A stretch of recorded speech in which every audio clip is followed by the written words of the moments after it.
That's why we've been fundraising and doing all this stuff, and we use it for you. So stuff that you want to happen, we have to pay for. So let me give you some examples. Every time you take the SAT, if you register on time, it costs $52.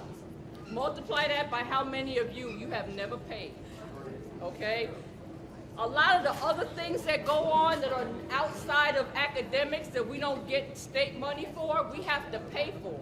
And we've been trying, but costs being what they are, so we try and keep having things for you, and so that was the reason. What does dress down look like? Dress down is jeans or khakis, a collegiate or a college shirt. Please don't wear, you know, I'm going to the park, whatever. That's not it. This one and then this one.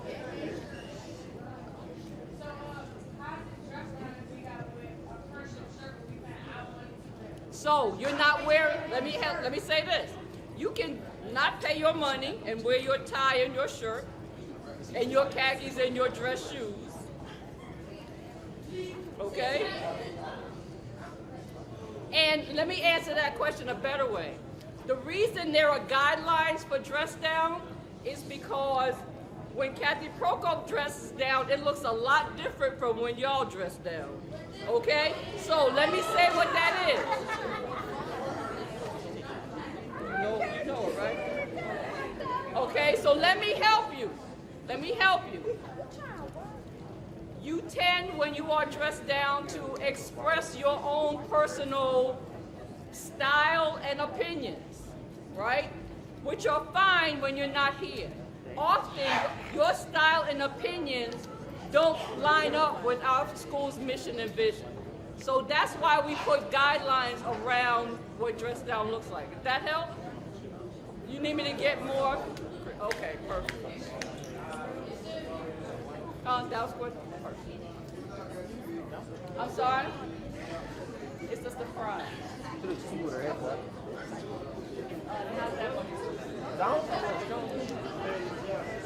Yeah, no, which one of these maps? Like, for real.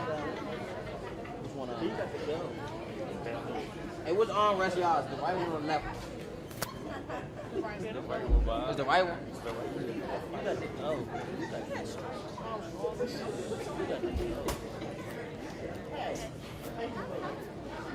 My man got both. You let him house show, dumbass. Get that one. You let him get both.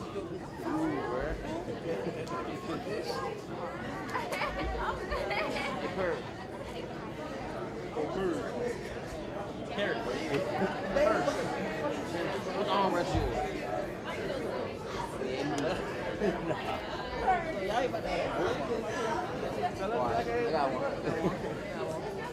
You're leaning this way, what? I ain't supposed to. The last chair is the right one. So yeah, the right one. I didn't do this shit.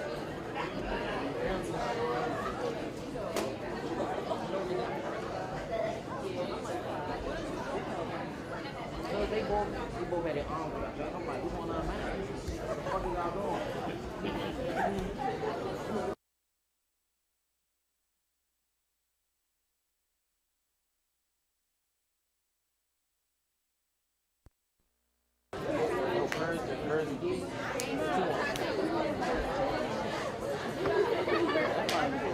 That's why they probably had it ass.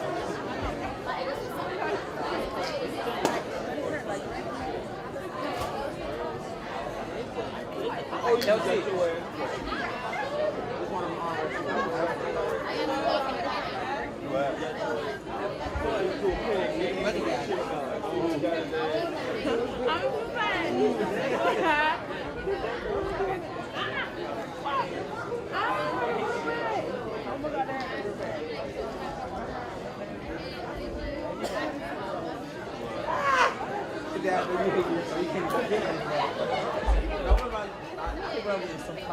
I need it. You know the bus? They be like, you ain't got the bus. Yeah, bro. I be like this. I hate when somebody wants to sit beside me like, dang, bro, you see him already struggling trying to sit right. Yeah, bro. It's all to be sitting in these seats.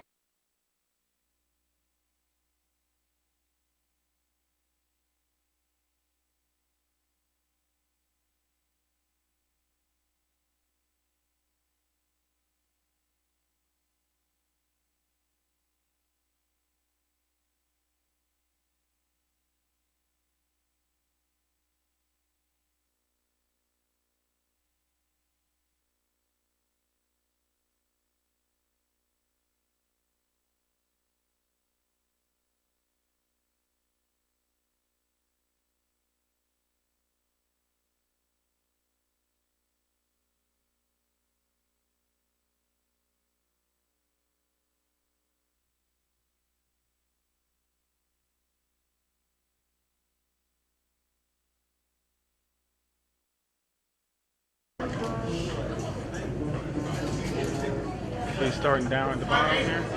Starting at the bottom? No, we're Check one.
Well, we're able to make it this morning for our last series, Real Talks and Friendship Speaker Series for the school year.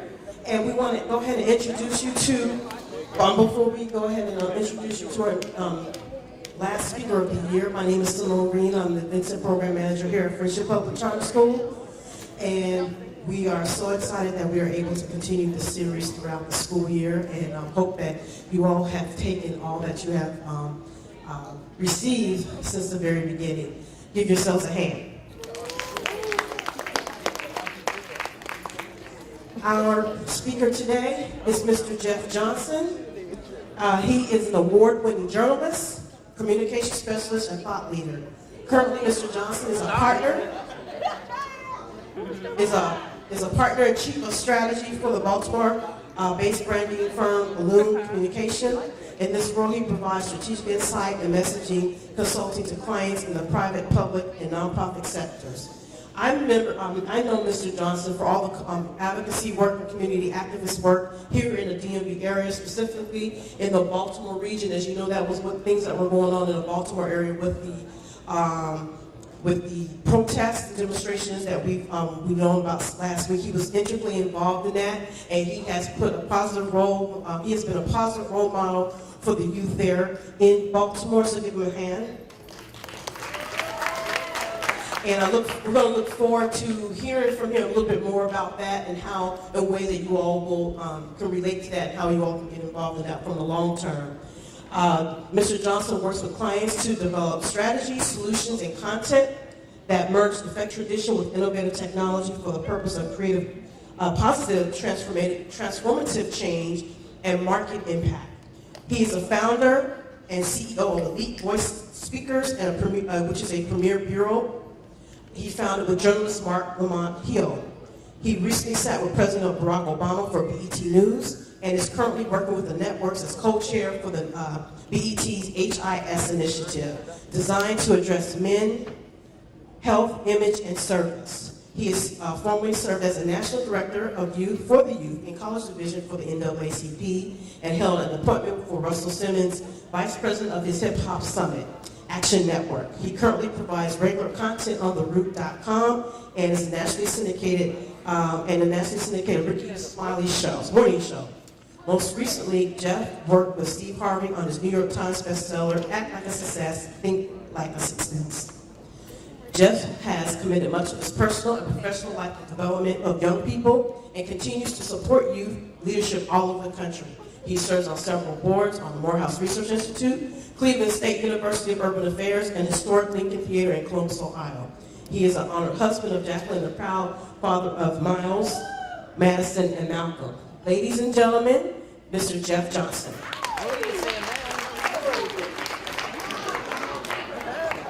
What's up, y'all? Just working. 1, 2, 1, 2. 1, 2, 1, 2. Can y'all hear me? 1, 1, 1. All right, so I'm using this, not this. All right. How y'all doing?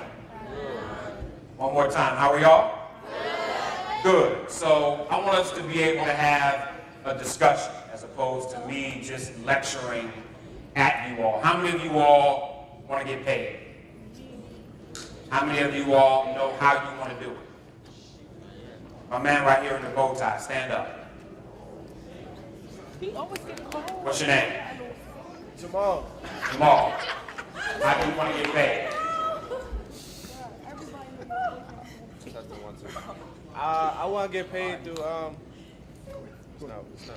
I want to get paid through going to college and taking on a career. That's how I want to get paid. What career?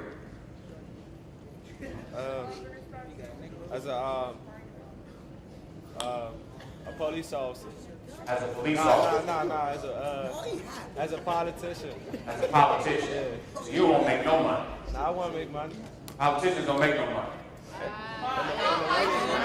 Alright, so no, I appreciate you. There's nothing wrong with doing that, but I want y'all to be, you said you want to get paid. Yeah, now, if you want to serve, then by all means. But you don't get rich becoming a politician. But have a seat for me. Give Jamal a round of applause, y'all. Somebody else know how they want to get paid. My man over here has his hand up. Stand up for me. What's your name? All right, Dwayne. I want to be a chemical and nuclear engineer. What? A who? Chemical and nuclear engineer. A chemical and nuclear engineer. Why? Oh, I like math. I like helping people. I like helping the world. Fantastic. Thank you. Give him a round of applause. So let me say this to you all really quickly, because my bio is different. So I was the National Youth Director for the NAACP, which meant I was responsible for leading and training about 150,000 young people all over the country to do political engagement. I left the NAACP and worked with BET for 7 years, as doing political commentary on Rap City. I have my own show called The Truth. I did political news kind of content for BET. I was with MSNBC for 2 years, and all that time I've run my own company.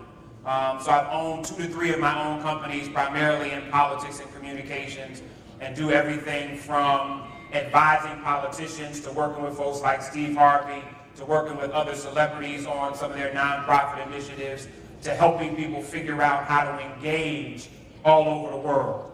And so what I realize as I look at young people like you all is that a lot of times we're talking to you all about how do you get a career, but not necessarily how do you ensure that your future connects your talent, your gifts, your career, and money. And so I think Jamal talked about wanting to be a politician. There's nothing wrong with wanting to be a politician. I think we need better politicians. And I think we need young people like Jamal who would be willing to run for city council in a city like DC that needs young leadership, that needs innovative leadership, that needs the kind of leadership that can change things. But the problem for us a lot of times is we constantly become consumers that are trained to work for somebody else versus taking our skills, gifts, and abilities and figuring out how to make money for ourselves, how to use resources to be able to create opportunities for ourselves and create our own job instead of always working for somebody else. How many of y'all got a smartphone? That is a smartphone. How many of y'all got smartphone? How many of your phones can do more than just text and call? All right. How many of you all want to go to college? All right. How many of you all have already gotten enough scholarship money to go and pay for all 4 years? Somebody has scholarship money for all 4 years. Never. 2 brothers in the back. Anybody else have scholarship money for all 4 years? Okay. So let me ask you this. How many of you all don't have any scholarship money yet? Okay, these are not rhetorical questions. I'm actually looking for you to answer. How many of you all have any scholarship money? All right. How many of you all have enough scholarship money? Okay, so here's the challenge. The challenge that I have is, how many of you all have been online this week? Either on Twitter, on Instagram, on Pinterest, on Vine, on YouTube, on something. All right. The challenge that I have is we got a whole lot of dumb kids with smartphones. And so you can update your account 35 times a day, but you can't use that phone for the information you need to be able to get you where you want to go. And so you can like it, you can not like it, but you got people that are slaves to technology instead of owning it. So yesterday I spent half the day with Google, and Google is one of the owners of YouTube. YouTube at this point is helping to fund people to be able to create content. So you got YouTube celebrities that have larger followers. There's a sister right now who's got more YouTube followers than every Google channel created. She's got more followers on YouTube than the band Coldplay. She's got more followers on YouTube than half of the people that got Billboard Music Awards this week. And you wouldn't know her name in many cases if you don't follow those that are involved in makeup artistry. But what that means is you don't have to wait for somebody to tell you to do it. You don't have to be given a degree to be able to do it. Somebody doesn't have to say, come on with BET or MTV or Bravo or VH1 and let me give you a deal. All you have to do is, one, know what your gift is, know how to create content, know how to deliver that content, and then be able to provide it to people who want it. And whether it's technology from a talent side, where you got a YouTube channel and you're talking to people, or whether you're using one of these online courses to learn how to code, and you're creating apps for people or websites for people and creating your own business before you ever graduate from high school. I saw somebody get excited. How many of y'all know how to code? Fantastic. How many of you all know that when you know how to code, you can always make money? Almost everything that we're doing in today's society is based on coding. And so the phone that you use, the website you go to, the apps that you go to, the stuff that you download is all based on code. But so often in our community, all we want to do is be the consumers of these products instead of the creators of these products. So what I want you all to be conscious of is, number one, most of you, especially the generation that you come from who are going to be successful because you create your job, not because somebody gives you one. Because you create an opportunity and not because you filled out an application for one. And the people who work hard normally are preparing to work for the people who work smart. How many of y'all understand that? If you work hard, normally you are preparing yourself to work for the people who work smart. Working hard is not enough. You got to work smart enough to know, where do I need to put my energy? Where do I need to put my time?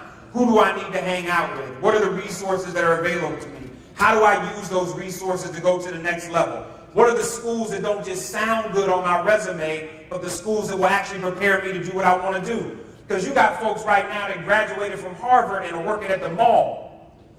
Because even though they went to one of the most prestigious schools in the country, they didn't have a plan that directly connected their degree to how they can actually create money. On the flip side, there are people that didn't go to college at all. And whether they learned how to code, or whether they got certified in something, or whether they learned a trade skill, are running businesses that are making multi-million dollars because they understood, how do I take this skill, create a strategy, connect it to a global marketplace, and learn how to make money. I met a kid from Newark in Dubai 2 months ago. And this kid from Newark is in Dubai doing entertainment in Dubai. And so all he's doing is creating concerts and events for folks in Dubai, taking talent from the United States and bringing it to Dubai, and is killing it. I mean, making millions on top of millions on top of millions, not just through the events themselves, but through the content he creates, through downloads that people pay for.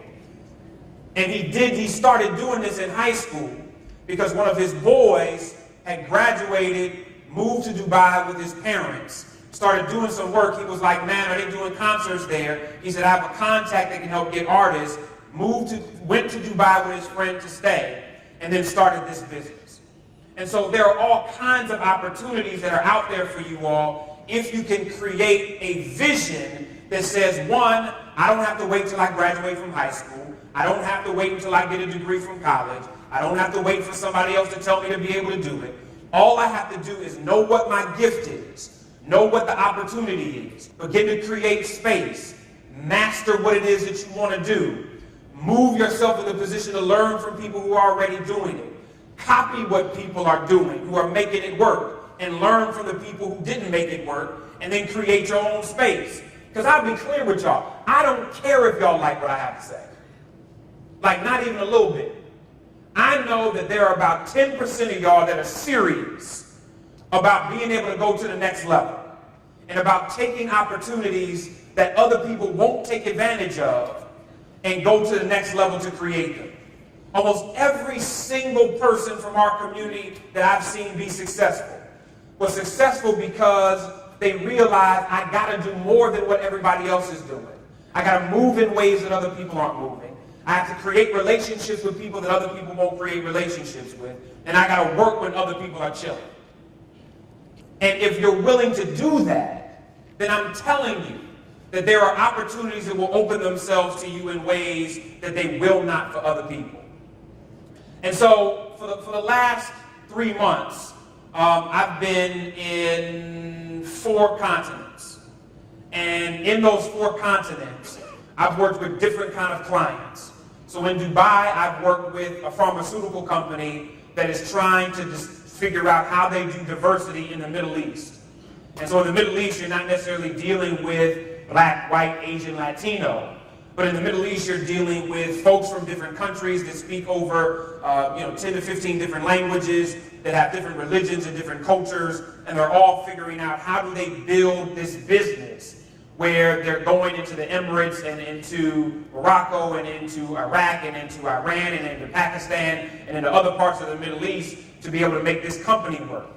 But I leave there and I'm able to fly back here and work with Steve Harvey to manage his Twitter accounts, his Facebook engagement, how we're using all of what he's doing on the morning show, to the television show, to Family Feud, to a dating site that he has, to the book, to the movies, to a production company that he's getting ready to create, to be able to tell his fans where he is, what he's doing, how he's doing it, and then use that to be able to create market share.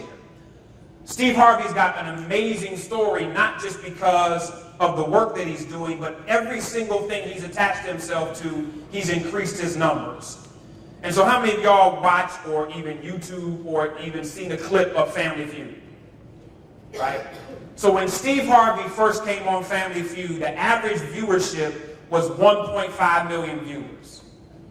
Now Steve Harvey gets 8 million viewers almost every time Family Feud comes on, which means it's one of the most watched TV shows every day of the week anywhere in the United States of America.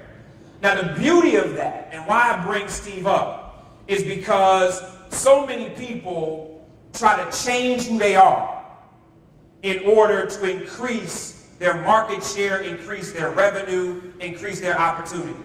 Steve realized, I got a gift, and my gift, in the terms of what the Bible says, will make room for me.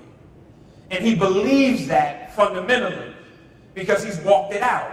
Steve didn't change how he talked, he didn't change how he acted, he didn't change what he did, he didn't change where he did it. All he did was look at where new opportunities could be and go where other black comedians were not going to be able to expand what it was he was able to do. And so the same Steve Harvey that was on the King of Comedy is the same Steve Harvey that's on a daytime show on NBC. He didn't shift who he was. And so the reason why I bring that up is because every single gift that you all already have is enough. The question is, how will you work it? Where will you take it? How hard will you work to be able to make sure that other people see it? And how hard will you study and work within a space to be able to master what it is that you do? So, working with a pharmaceutical company, working with Steve, we've got a show that we're getting ready to do with BET that's just focused on men, which is something that we haven't seen in a long time. And then all of that in the midst of Baltimore popping off and police losing their minds yet again and young people going crazy. And so my last kind of remark to you all is, as you all talk about and focus on technology and how to master that versus be a slave to it, as you all look at how you begin to create a path so that what you want to do connects to not only a job, but to a career and a life, I need you all to understand how unbelievably important politics are to the world that y'all want to have. What's happening in Baltimore right now is you had for a week the entire world paying attention to Baltimore. So you had people in London, you had people in France, you had people in the Middle East, all tweeting saying we're in solidarity with the young people that's raising hell in Baltimore. They light fires, they're marching, they're protesting, there's uprising, there's media there. The police are trying to put themselves in position to be able to protect the city that in many cases they weren't protecting in the first place. And now everybody's gone. And so those same young people that were protesting and rallying and burning and mobilizing are now having difficulty finding stuff to eat, are still in the same schools that sometimes aren't properly educating them, are in communities where the police are still, in some cases, not doing their job. And now the media isn't paying any attention at all. So the question is, what good was protesting? What good was rallying? What good was burning down a CVS? What good was breaking windows? What good was getting pissed off if when the news media leaves, everybody goes back to doing the same thing that they were doing before? And Baltimore isn't that different than D.C. You got people in communities in D.C. that live an unbelievably wealthy lifestyle and pretend like people in certain parts of D.C. don't exist. And you got people that will put money and investment into the Inner Harbor, into Georgetown, into 16th Street, into other parts of the city, and ignore parts of Northeast and Northwest and Southeast and Southwest until they move in a Whole Foods. And then white folks start moving in and walking their dogs in the middle of the night and people start feeling safe. And then all of a sudden, It is a place where we now feel justified making serious economic investment when people that look like you and me, who used to own homes in those communities, no longer have any power. And when you no longer control those resources, you get put in a place where you no longer control the politics. So as much as people want to say DC is Chocolate City, DC is now Marshmallow City with a chocolate crust. And we laugh, but DC and Atlanta have been one of the few places that have had consistent black political power. And that black political power is getting ready to be shifted and changed because the community is shifting and changing. And some of you all may go to college and leave DC, some of you all may stay here, but no matter where you are, you should care about power. And power in many cases is not just connected to your technology and your resources from a financial standpoint, but politics and how you use it. And so I'm not saying you gotta love politics, I'm not saying you gotta go into it. All I'm saying is pay attention to who gets elected and what they do. Because every single person that gets elected and everything that they do is gonna affect where you go to school, what resources you have, how you get there, how much money you make in your job, where you have the ability to be able to go, how easy it is for you to live there, what your future looks like. And so really, I hope that we can have some questions and you all can engage me. But my hope is that some of you will look beyond what's comfortable and challenge yourselves in a real way to do what nobody else in your family has ever done. Because like I said, it doesn't matter if you like what I have to say or not. Some of you are on the cusp of graduating from this school. And the question is, what are you going to do with your life as you leave here? Some of you are in a position where you're trying to figure out how you're going to graduate. And if you're in that place, you still have the ability to determine what kind of life you want to have versus somebody telling you what kind of life you want to have. I'm tired of seeing young people that look like us being told the kind of lives they're going to have versus determining the kind of lives they're going to have. And the reality is you decide that. There are 84,600 seconds in every day. And every single person gets the same amount of time. We may live in different communities, we may have different resources, but we all got 86,400 seconds. The question is, what are you going to do with yours to be able to determine what the end of your day looks like? Questions?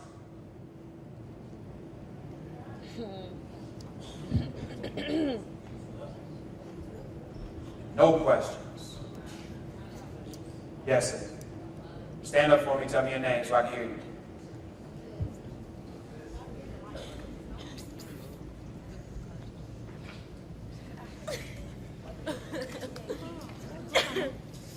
My name is Keisha White, and I just want to know what college did you go to? I went to the University of Toledo. I grew up in Cleveland, so I went to the University of Toledo on a full-ride track scholarship. Gave up my track scholarship because my coach was leaving, and focused on campus leadership while I was there. But I went to the University of Toledo. Thank you for that question. No problem.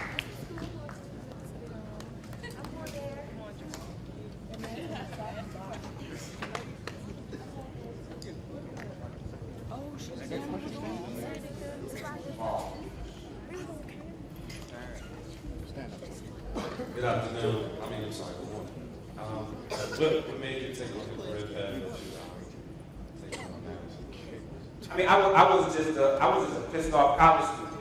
I went to this school, it had about 25,000 students, and most of them were not black students. And I saw that the condition for black students in many cases was not what it should be. We weren't graduating at the level that we should be. We didn't have black studies courses there. We were one of the only schools in the state that didn't have it. There was a bus system, and the bus system would pick students up from everywhere except the black parts of town. And when you looked at who was leading the university, people didn't look like us. And so I used the Black Student Union at the University of Toledo to be able to raise hell, to be able to address issues, to be able to mobilize with people, to be able to change. And I realized that leadership was real. We didn't have no money. We didn't always know what we were doing. We didn't have a bunch of adults supporting us. But we figured out if you're mad about something, that means you have a responsibility to be involved in changing it. And so what that did for me is it showed me that we have the power to create whatever we want. And so with that, that was what made me go to the NAACP to work, and then that was what said to me, I don't want to work for anybody else. I want to be able to create entrepreneurial opportunity for myself so that on a day-to-day basis, I can do the things I love to do. So I love politics, I love entertainment, I love helping people. And so I've created a career and a business where I can do all of that, where one day I can be at the BET Hip Hop Awards, and the next day I can be at Congressional Black Caucus. One day I can be interviewing President Obama, and the next day I can be working to help T.I. with his foundation. And so what my career has been able to help me do is say, I don't have to do what somebody else tells me. If I can envision it, I can develop the plan to create it, I can connect myself to the resources, and I can work hard enough, I can create those opportunities for myself. So do you have like any mentors? A lot. For me, my initial mentors were my parents. I just lost my father 2 years ago. He was the biggest mentor that I had. But I've had mentors coming up. And so there was a college professor that I had. There are brothers who I worked with. There were cats, there were senior executives at BET when I got there that wanted to help me out. There were people that I worked with. Everywhere I've gone, I've looked for mentors. Because I realize what I don't know. And even now, I realize what I don't know. So everywhere I go, I'm trying to find people. But the one thing about mentors is a lot of times the best mentors I've had are not the people with the best titles. So I've had people that have been CEOs and executives and this that I've had access to, but a lot of times it might have been the brother that was sweeping the floor, or my uncle, or Big Mama, or somebody else that may not have a whole lot of money and titles but has wisdom. And mentorship is not about titles. It's not about how much somebody has outside of the wisdom that they have to help you think through the stuff that you want to do. But thank you for the question, Jamal. Yes, sir. How you doing? Good, brother. What's your name? Jamal John. My question is, what was your biggest motivation to make you want to be successful? Or what was your biggest life-changing experience that made you want to push yourself? Sure. How many of you all want to be better than your parents? All right. How many of you all know what it feels like not to have enough and don't want to feel like that? Yeah. How many of you all know that above everything else, you've been blessed by God with some amazing gifts and you don't want to waste them? Those are all the reasons, those are the motivating factors for me, brother, for doing what I do. I know that I was blessed. I watched myself waste enough time not doing what I was supposed to do. I saw the difference between when I went hard and when I chilled. And when I chilled, I almost never had what I needed. When I went hard, I almost always had at least enough to be where I needed to be. When I didn't risk anything, no opportunities came. When I put it all on the line, new stuff started coming over and over again. And so before I was a father, those were the motivating factors for me. Since becoming a father, I realized even more what I don't know. And so my biggest motivating factor is, how do I make sure I put my kids in a position not to make the mistakes that I made? And so you asked the question about what was the biggest kind of situation. And I just believe in being transparent. When I was at the NAACP, I was in my 20s. I was making fantastic money. I was traveling all over the world. And in this little civil rights circle, you know, I was an important person, so I thought. And you ever get to a place where you get a little bit of something and then you lose your mind and think you're something you're not?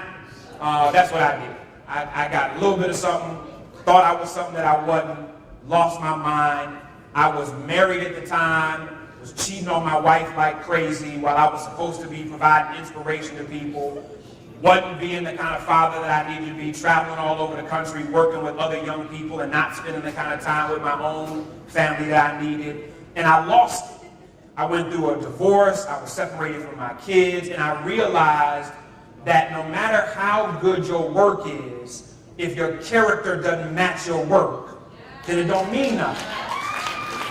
And so that for me, having to look in my mirror, having to look in the mirror and be like, damn, I'm traveling all over the world. When I show up, people are clapping for me. When people think I'm doing this great work, I'm on TV doing this. Well, I wasn't on TV yet, but I'm over here doing this, I'm over here doing this. And it's a lie if your life don't line up with that.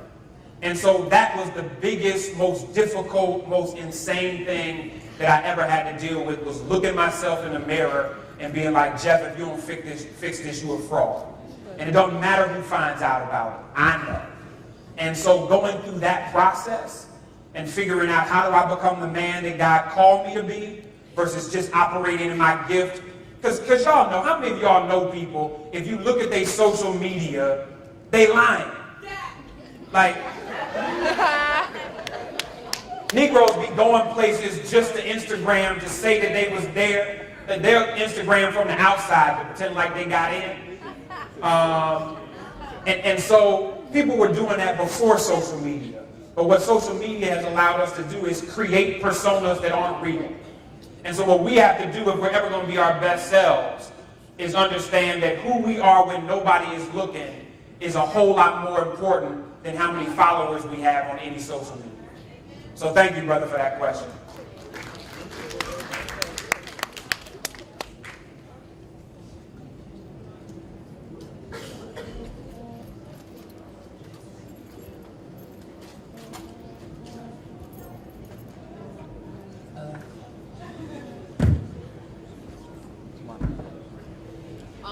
My name is Kamaya, and I want to know if this was your dream job to do. Kamaya, this is my dream job. I'm not even sure what my dream job is. I'm trying to figure that out every day. So every day new opportunities come up. So when I was in Toledo, just working with 5 young people, enjoying working with young people, I enjoy doing it. But if you would have told me when I was working with 5 to 7 young people that I would write a book and Kanye West would write the foreword for my book, I would have said you were lying. So I say that to say that there are no limits on what we can have. And so while I try to create strategy to figure out what I can do that's bigger, what I'm more excited about what God has for me that I don't see yet. Right? Because I can dream something huge. But if I were to really answer your question, the biggest dream job for me is preparing myself to be ready for what God is setting up for me that I can't see yet.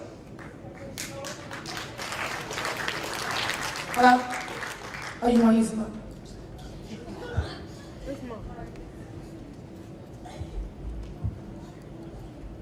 My name is Marciano, and I wanted to ask, like, when you graduated from high school, where did you expect yourself to be? And, like, did you ever expect to see yourself where you are now? No. For those of you who didn't hear me ask, where did I expect to be when I was sitting where you all were sitting? When I was sitting where y'all was sitting, I was just glad I was graduating. I was lazy. I was smart and lazy. And I was an athlete, so I was able to get over in spaces that I shouldn't have been able to get over. And I think it was coming out of high school and realizing how I had dodged a bullet that I really knew I really need to work harder. How many of you all stuff just comes to you easy sometimes, so you just don't work as hard as you know you need to? And sometimes it's wonderful to be blessed, but it's dangerous because it comes with responsibility. Because you can make it and be all right, or you can be amazing.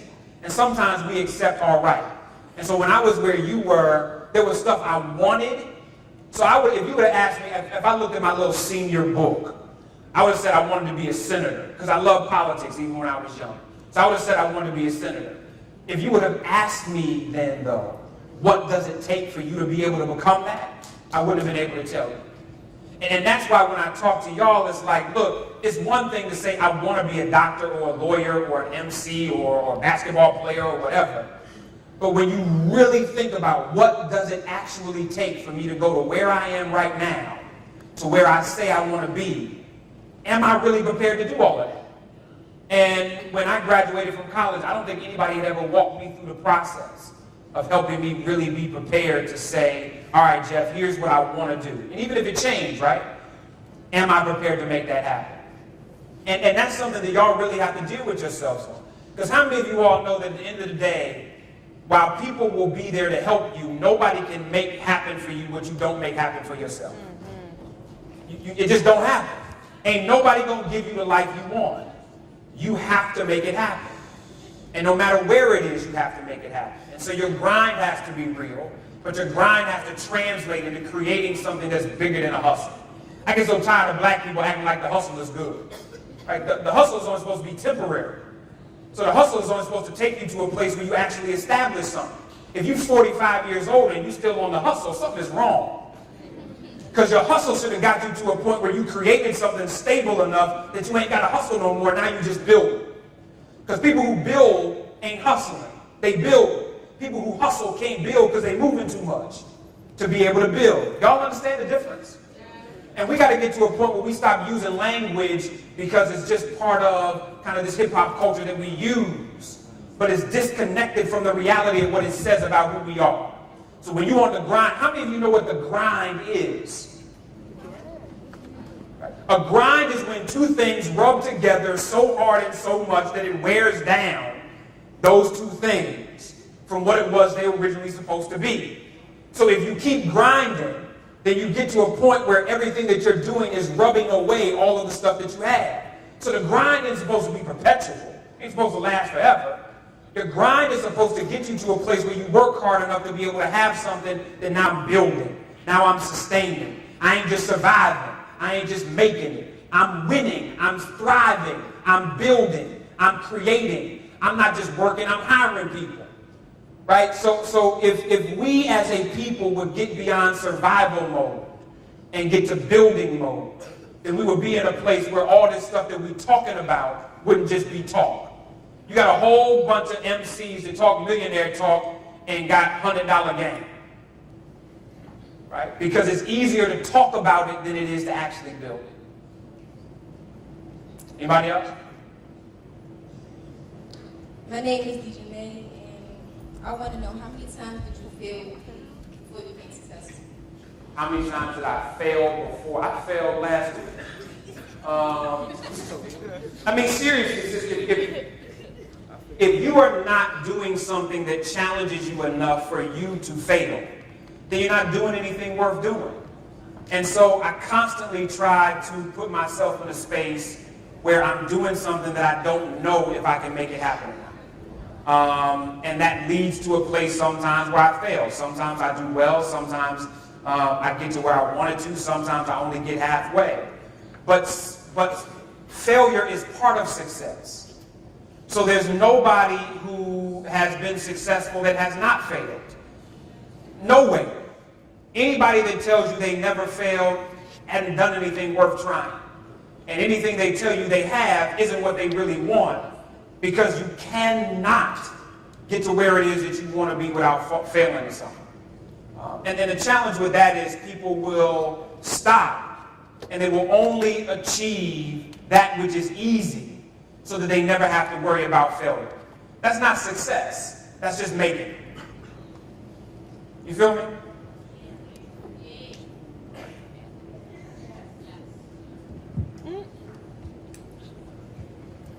Hi, my name is Tayo, and I wanted to ask you, what was your take on the Baltimore uprising, and what are you doing now, or do you have any plans to help those in Baltimore and build the community back up? I mean, I live in Baltimore. I love Baltimore. My take is that it was something that was waiting to happen. You can't ignore people that long. You can't leave people in that kind of poverty. And you can't have a police department that abuses people. And you can't have politicians that talk a good game but don't deliver on anything. And then you can't have millions upon millions upon millions of dollars coming into the city and never go to certain neighborhoods and think that people ain't gonna wild out. And what you saw was people in a place where they were tired of being neglected. And it's gonna continue to happen. It's gonna continue to happen because too often police don't view people of color and poor people as human. And as a result of that, poor people and people of color are going to start fighting back. And we're going to see it over and over and over again. So you asked, what am I doing? Right now, there are a couple of projects that I'm working on. We're going to launch a Baltimore Economic Empowerment Institute for this summer. We're going to bring in 500 young people to train them in job readiness, technology, and entrepreneurship. And then each of them will have to learn financial literacy, wealth creation, future planning, and political power. So that's a small step to be able to make sure that the young people that are in that community where the uprising happened are able to get some real skills instead of us just talking to them about what they can do, but not actually investing in them. Right? Because talking is tired at this point. So that's number one. Number two is the development of a Baltimore fund. So we're working with Harbor Bank, which is a black-owned bank in Baltimore, to be able to create an investment fund that incubates small businesses and provides small dollars to people that want to build small business, and then find a way to take the 15,000 vacant homes, get access to some of those vacants, and do large-scale investment strategies. So we're trying to work on the bottom here so that we're actually touching the people, and then we're trying to deal 50,000 feet high here, so we're doing large-scale development.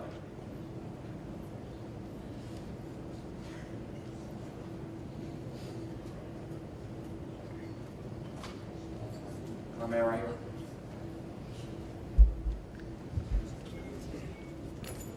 Do you think that the Baltimore can start right now? I can't hear you.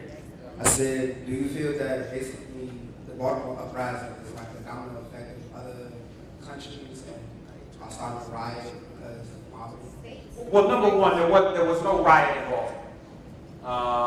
And for people that have seen riots, burning down 2 stores is not a riot.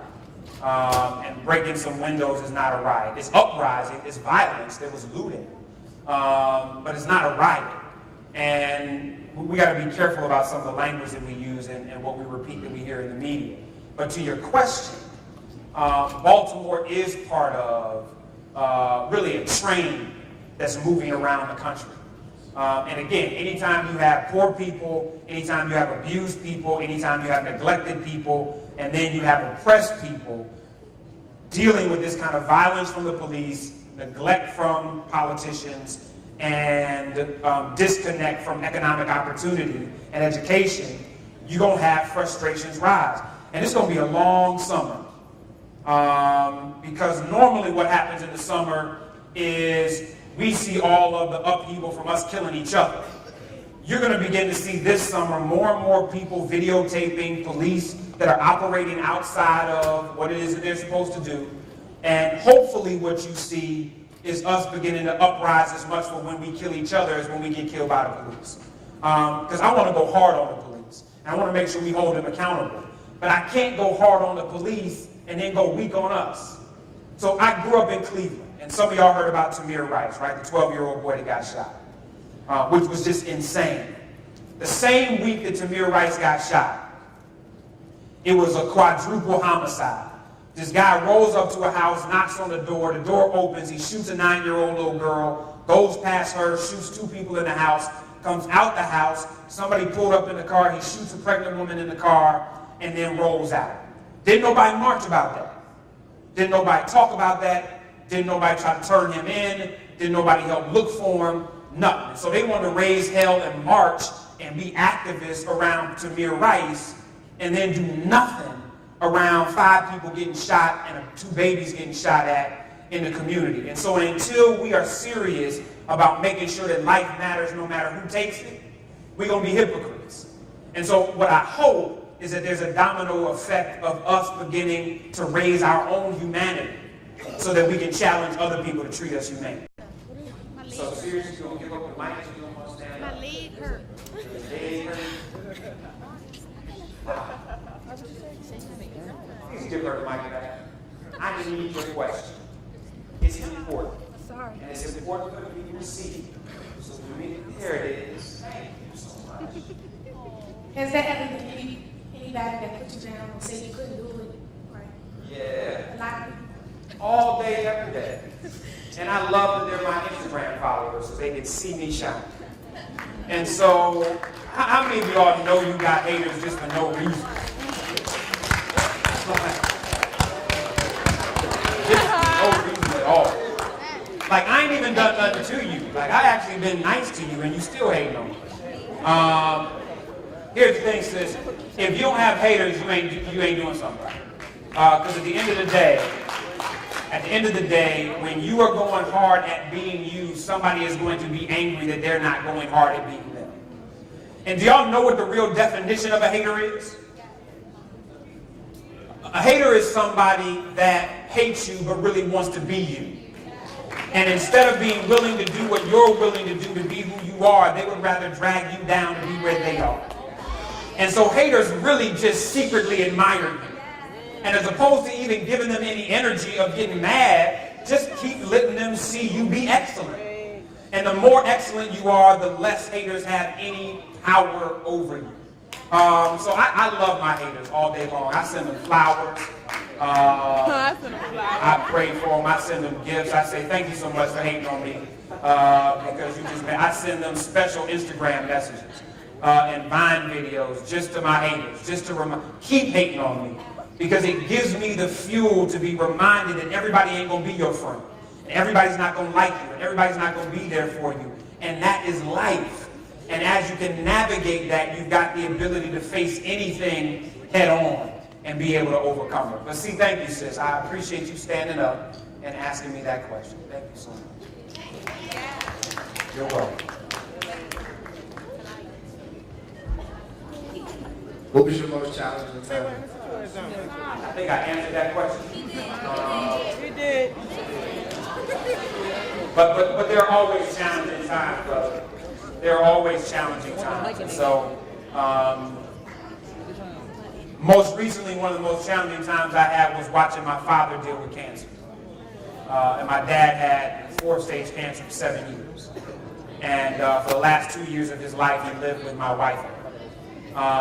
And the challenge was watching him go through so much pain and pretending to the world that he wasn't going through it.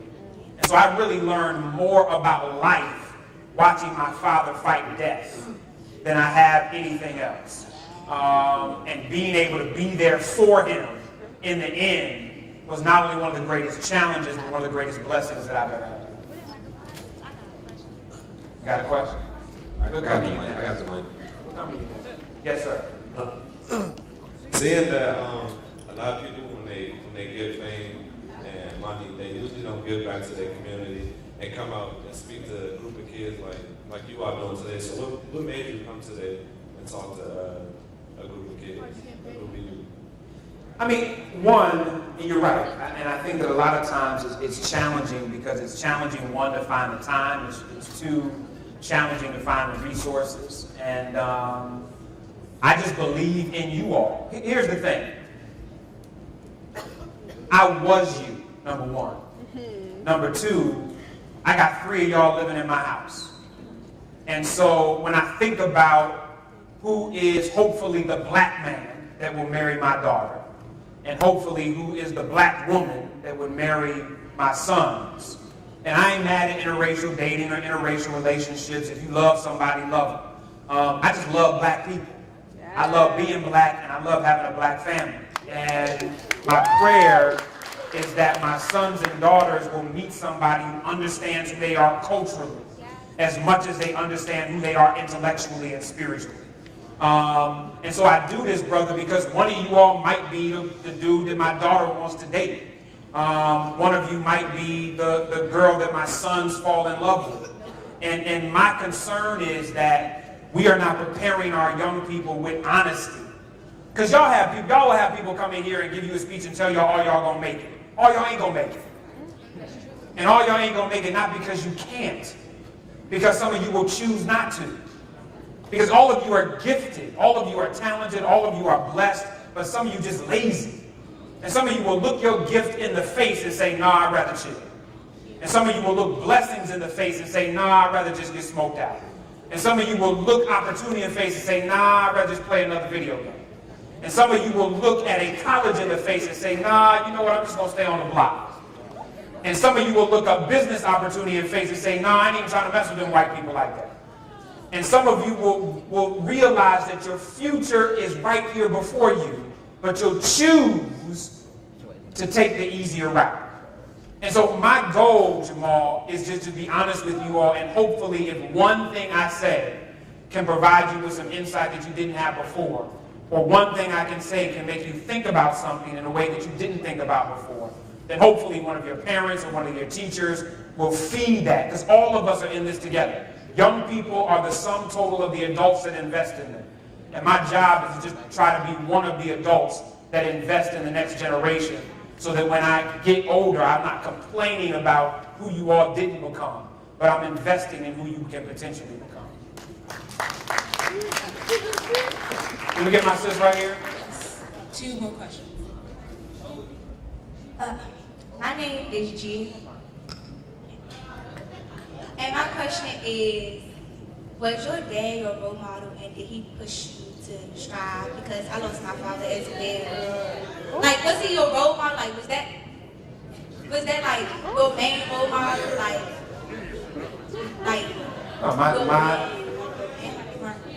My father was my hero. My father was my hero, even in his imperfection. I watched my father be foul. I watched my father make mistakes. I watched my father fall. But there was never a man that was more a part of me becoming who I am than he was. And so even in his imperfection, even in his failures, and even in his shortcomings, he was my hero and ultimately my friend.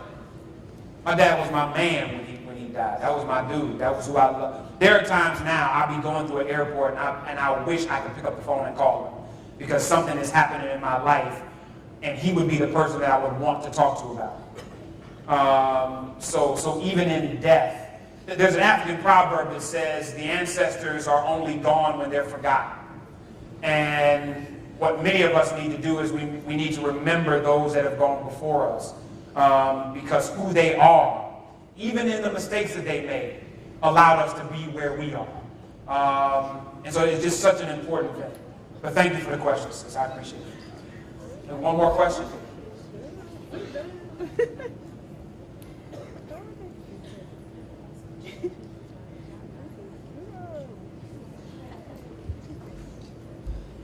Yes, my name is Toyota, but I wanted to ask you, with your connections to, like Steve Harvey and other people that you work with, have you ever thought about like having a program to have the resources that you do have to come to different communities and talk to young black people, to empower them to do stuff like you, because like you said, everybody's not going to make it.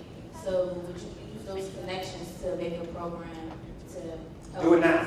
We do it now. And so there's no one program that's going to save everybody, and there's no one program that can get to everybody.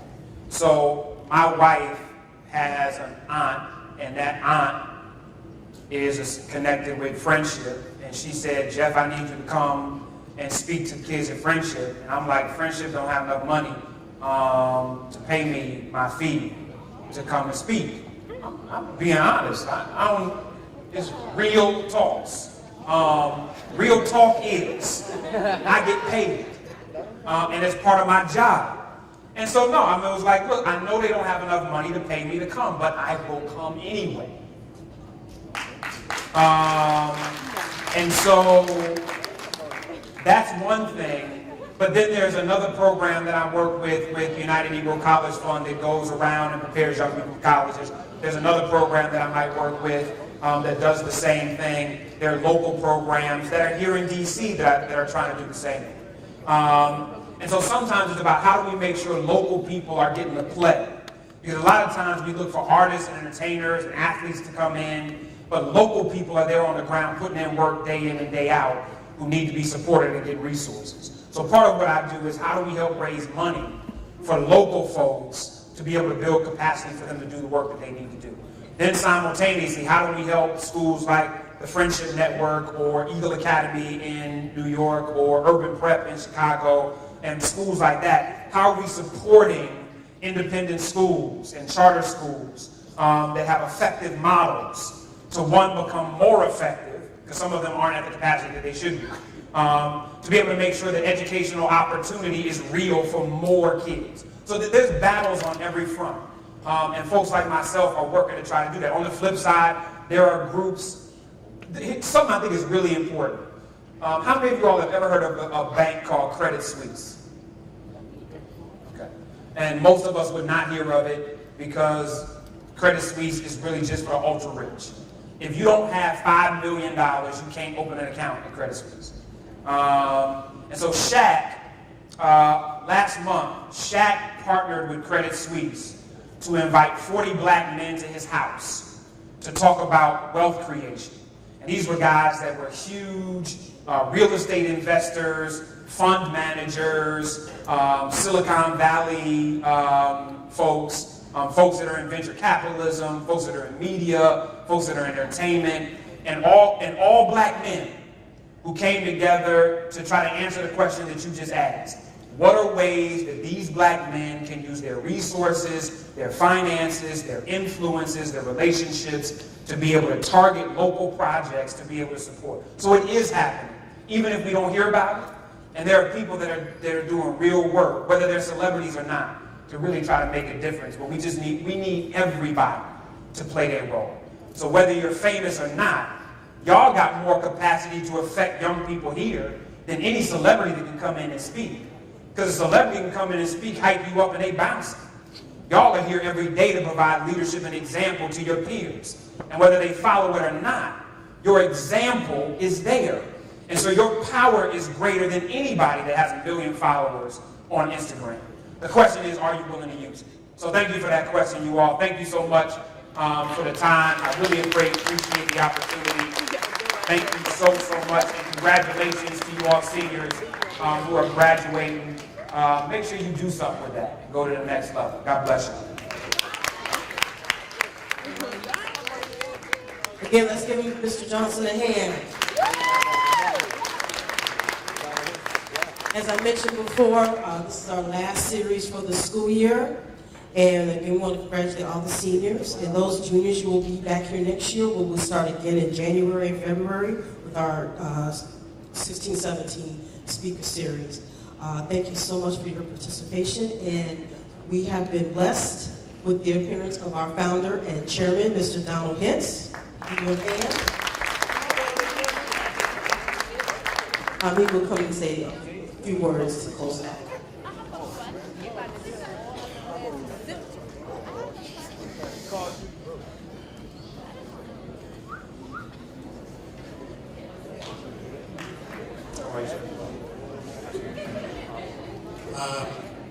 Good morning.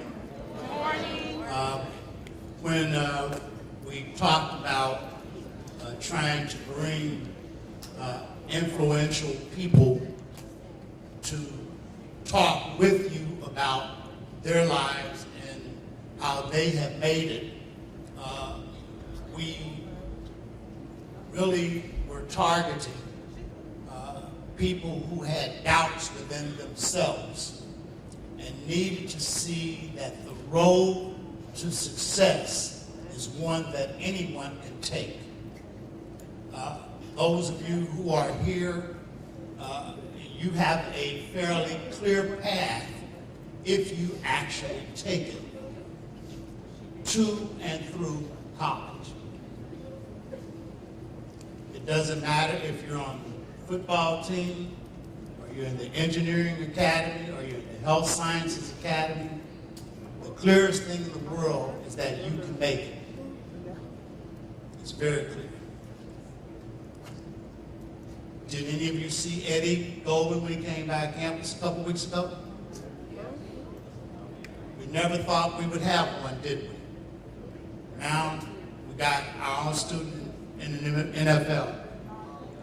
Last week, our very first Friendship graduate completed her law degree.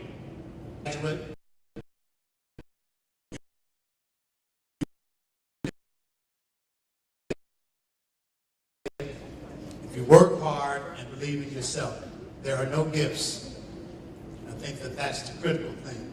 Even if you clown, they're none.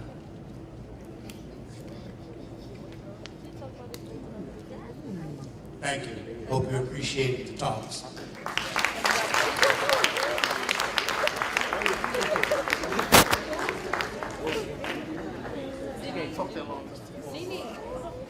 Thank you again.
It is. What do you man like Hellboy? Root. And we had to do a blockers right here.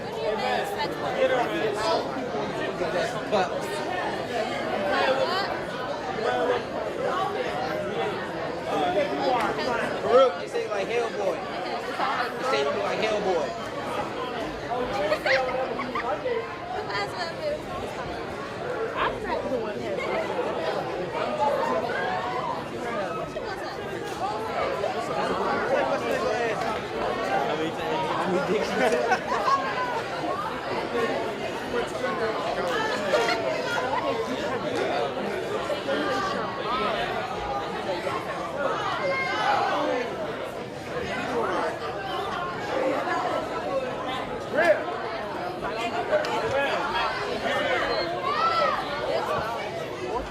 Ladies, please come back and have a seat. We ask that everyone remain seated until we dismiss you.